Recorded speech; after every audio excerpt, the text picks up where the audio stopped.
Now, recently we sent our reporter Amy Quick to visit a baby sign language class at NuBaby. Take a look. I'm actually kind of like... Hey there, Amy Quick here at NuBaby Studio in Leslieville with Sherry, who's the owner of this location. Sherry, you're an instructor, a certified WeeHands instructor, which means that you're able to teach sign language to babies. Can you tell me a little bit about the background, how this studio came to be? So we teach parents how to use sign language to communicate with their babies before they can talk.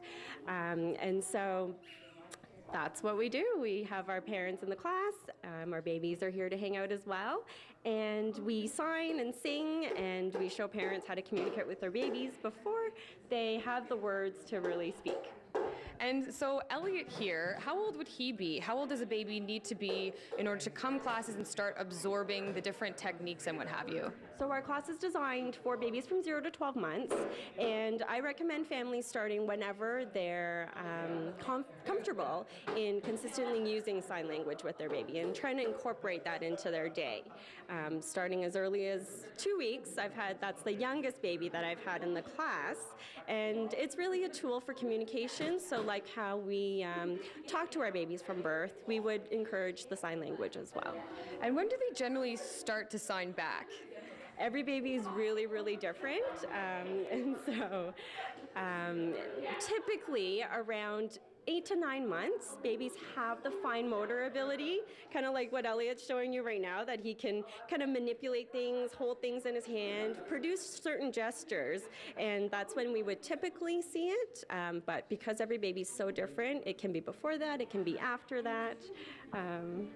Okay, and I mean, I don't necessarily remember learning sign language as a baby. I'm sure I wouldn't necessarily remember anyways, but it seems to be a little bit of a newer movement. Can you speak to me a little bit about that? How long has this been around for? How long has this studio been around for?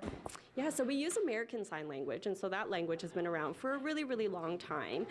In terms of using sign language with babies, that's been around for a while as well, but there's definitely more interest now that more parents are finding out about communicating with their baby before they can speak. I can't imagine it being anything being more frustrating than having a crying baby and just not knowing what your baby might need. You've already changed the diaper or you have fed your baby. How can that come in handy, you know, when babies are in distress or just in terms of their basic needs? Yeah, so one of the big benefits is that it really helps to reduce the frustration. Babies, it takes them a while to learn how to speak words and have the words to kind of tell us what it is that they want. But because they're able to gesture a lot earlier, that they're able to show us the signs for what they want, and they can get their point across without being as frustrated. Okay, so how would you conduct a class when babies and their parents first come in? What are the first steps to learning how to sign? Maybe we can move over to this area over here because you might want your hands free for this part. So why don't we just come over, have a seat, and maybe we can learn some basic sign language with our new friend Elliot. Absolutely. And so to start, we would generally start a class with some singing and some songs to get everybody excited. Whoop, you're sliding away. And then with some of the basic signs we would teach, one of the first ones would be the sign for milk. Okay. So we would just use our hand and squeeze it together like we're milking.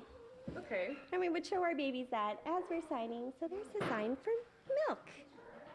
And at any point do you start to mimic the sign with the baby's hand so that they understand? How does that work? I would actually show our babies the sign instead of manipulating their hands, and that way they can copy our signs as opposed to forming their hands into doing an action that they can't do themselves. And so as we show them the sign for milk, they'll be able to watch and they'll learn how to manipulate their hands to form the sign.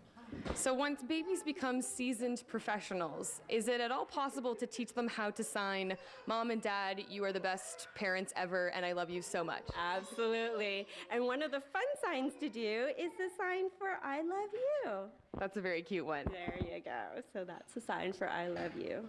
Perfect. And are there any other more long-term developmental advantages or what have you?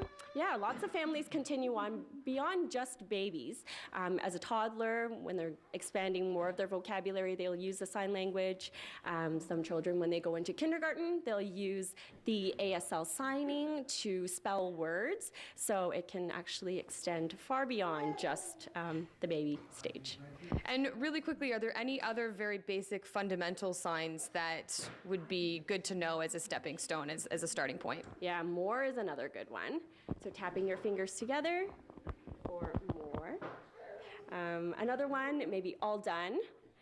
Lots of babies, when they're frustrated, they want to tell us they're all done. And instead of crying, they can show us the sign for all done.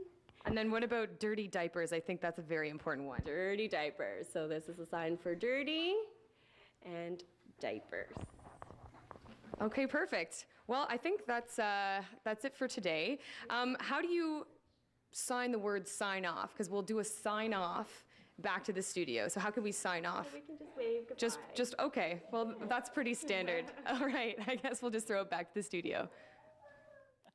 Thanks, Amy. We did that in our home. We used sign language with our daughter. It was fantastic. More milk, eat.